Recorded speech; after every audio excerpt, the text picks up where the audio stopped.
Good morning, good morning. Magandang umaga sa ating lahat ngayon. Aga pa na. Kape. Yan, coffee time. Dito tayo sa harap. Dito tayo sa harap ng bahay. Tumitingin ng mga estudyante na dumadaan.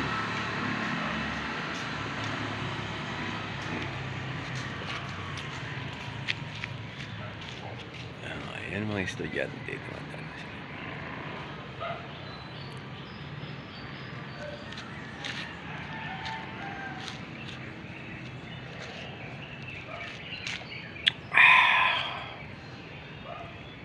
Coffee.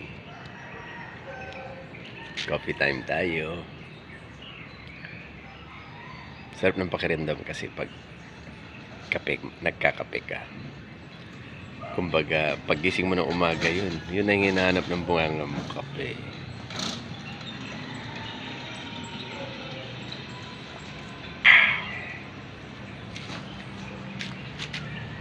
Yun ang estudyante, oh. Diba? Morning sa ating lahat.